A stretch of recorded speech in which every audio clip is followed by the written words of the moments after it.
Okay, today we're going to talk about a particularly knotty subject or a particularly difficult subject, and that is buildings. What do we do about buildings? I might say, why in the world do we talk about that? Why is that even an issue? Why do you bring it up? Well, there's a country in this hemisphere that every town of 20,000 I have read. I've been there to check it out myself, and I'm sure it's a little bit of a hyperbole, but I read that this one country in this hemisphere, every town of 20,000 has at least 2 to 3 houses of prostitution built by American churches and American work crews. I say, wait a minute, now that's ridiculous. Can't believe that. I mean, no church is going to be building a brothel somewhere.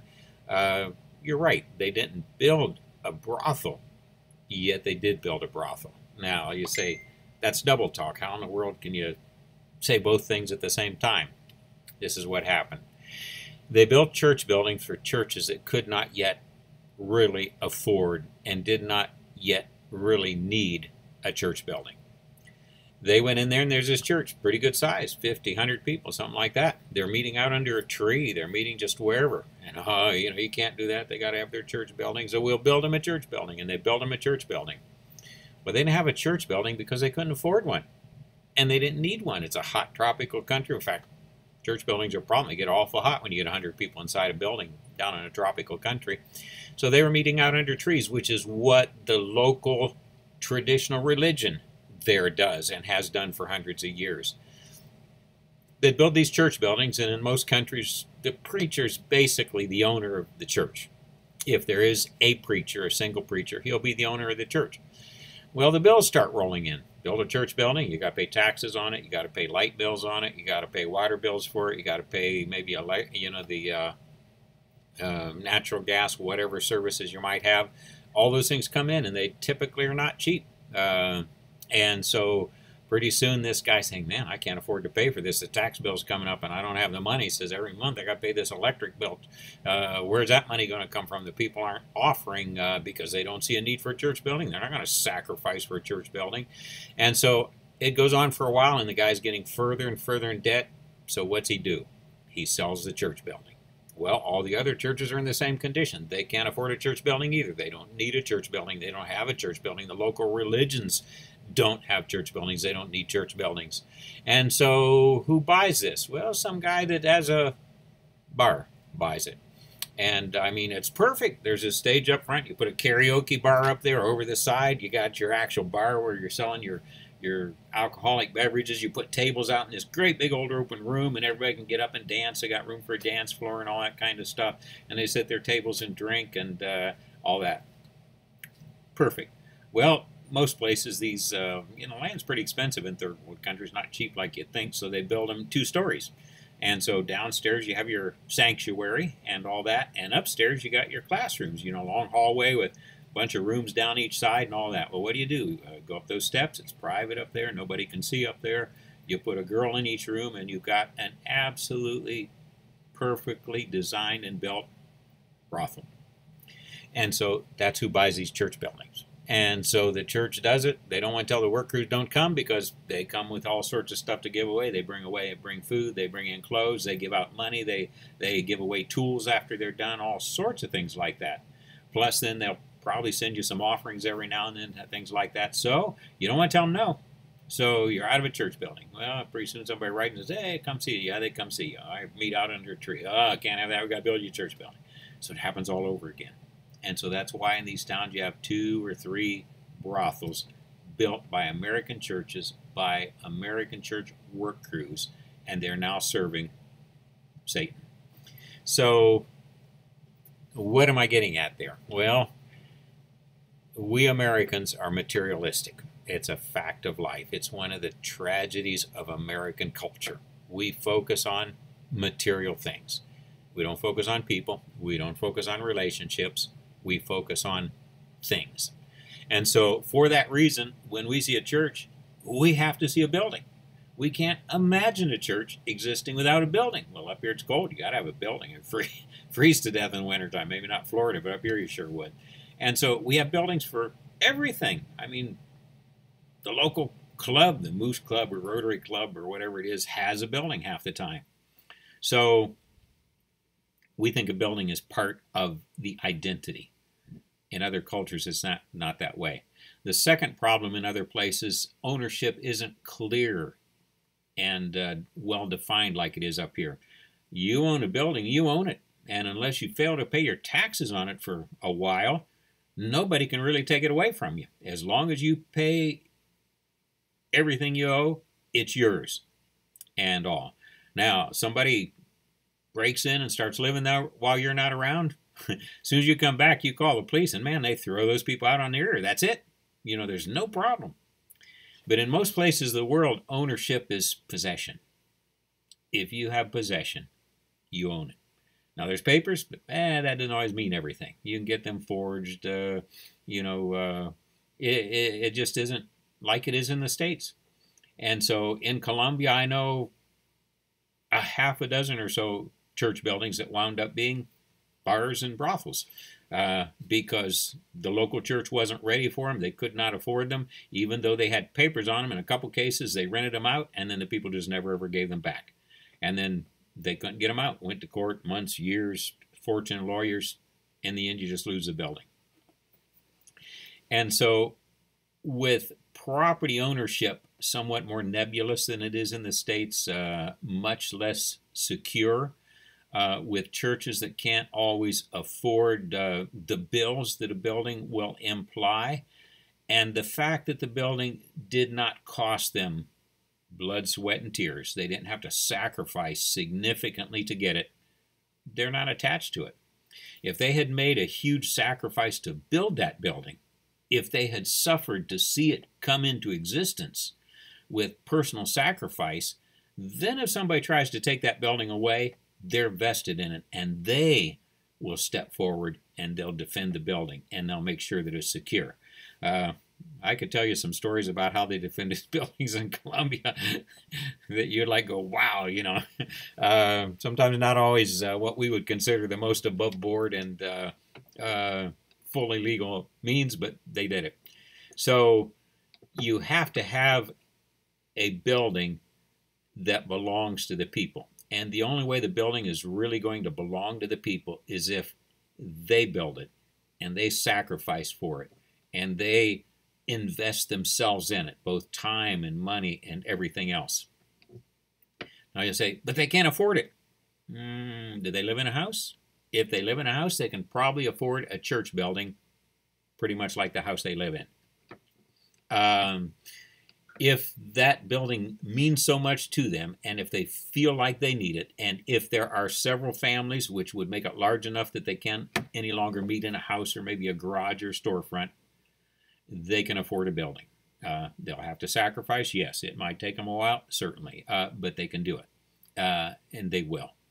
And so for that reason, it is generally a very bad thing for American churches to build church buildings in other cultures and in other countries. It's usually very damaging. It's not helpful. And so American churches should not be building church buildings. Well, what do we spend our missionary money for? How about sending missionaries? How about helping them educate and train the local leaders, providing maybe literature and materials and things of that nature, although even in that case, it's often better if they pay at least a little bit for it. So missionary money should go for the preaching of the gospel. Now, we can go back to the Bible and, Matthew 28, the Great Commission's in the Bible 5 different times. The verse in the Bible that's repeated 5 different times in each one of the Gospels, and then in the book of Acts, beginning of the book of Acts. And so there we have this Great Commission, repeated 5 times, probably because Christ thought it was extremely important. And so he tells us to do what? Go into all the world and do what? You know the verse. Preach the gospel, right? Make disciples of all creatures, teaching them to observe, baptizing them in the name of the Father, the Son, and Holy Spirit, teaching them to observe all things whatsoever I've commanded you. And lo, I will be with you, even unto the ends of the earth. And so Jesus is pretty clear there. What is the church to do? What are missionaries to do? We're to go into all the world. We're to preach the gospel. We're to make disciples. We're to baptize them. And we're to teach them to observe all things whatsoever he has commanded us to do. That's the missionary ministry of the church. That is what we are supposed to be putting our money into. We should not be putting money into doing things like building buildings for churches and people in other countries. Okay, now you'll say, wait a minute. I think I've heard you're working on some buildings down there. You're exactly right. We should never build a building for them. And I'm very clear on that, and I believe that with all my heart. That does not mean we cannot at times help them if they're building a building. Now, the primary effort, the primary expenditure, the primary sacrifice should be theirs. It needs to be theirs. But we can go along and contribute to that in some ways and help them out. But when that building is finished, we want them to say, look at our church building that we built, and our American brothers and sisters helped us. And as long as they have that in their head, we built it, we sacrificed, we own it, they helped us. That's okay. So what do you do there? You make sure that your contribution is going to be less than half for sure. Probably less than a fourth. Probably maybe more like 10-20% would be a maximum you'd want to put on that. You wait until they've secured the property. You wait until they have started the building. You wait until they've made some significant progress on it. And then maybe we can go down with the crew and help them move it along and get a little bit further. Maybe pour a floor in it. Doesn't have a cement floor, and when it rains, maybe water gets into it or something like that. Well, they already built the building. Okay, we can help them put a floor in, something like that. That type of thing we can do. But other than that, we should not. And so when we talk about church buildings, the church buildings should be built by the local church. We had a church in Columbia that had a lean-to type building. They had outgrown it. We went down with a work crew and we put in foundations and walls for a new building. We got the foundation in and all that so they could get started. Well, they finished putting the walls up by themselves. It sat there for a while. They kept using their lean-to. After a little while, they wanted to pour the slab. And that church organized a work crew within the church. All of the men of the church worked. All of the women of the church cooked and provided drink for them. Lemonade and coffee and all that kind of stuff. The reason they did it that way, they couldn't afford to hire it done. They didn't have the money. So what they did, they poured this slab. Let me see, that thing is about 36 feet wide by about 100 feet long, the building. That's a big slab. And what they did is they put in all the supports and all that, and all the forms and all that kind of stuff. They had all that ready. Then they announced they were going to build this or pour this slab.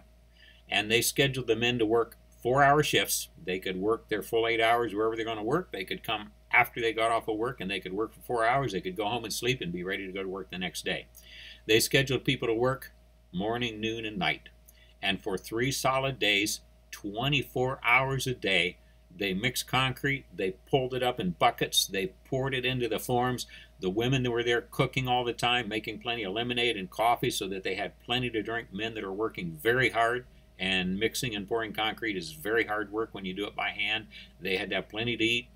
The ladies made sure they had plenty to eat and that they had plenty of hydration. And the men gave their work, and they poured that slab. Do you think they're going to defend that building? Do you think they're going to take care of that building? Do you think they'll make good use of that building? Yes, they will. They went ahead and finished it. We later helped them put an addition on it. Again, we helped them put an addition on it. And so in that way, the church building is theirs. They own it.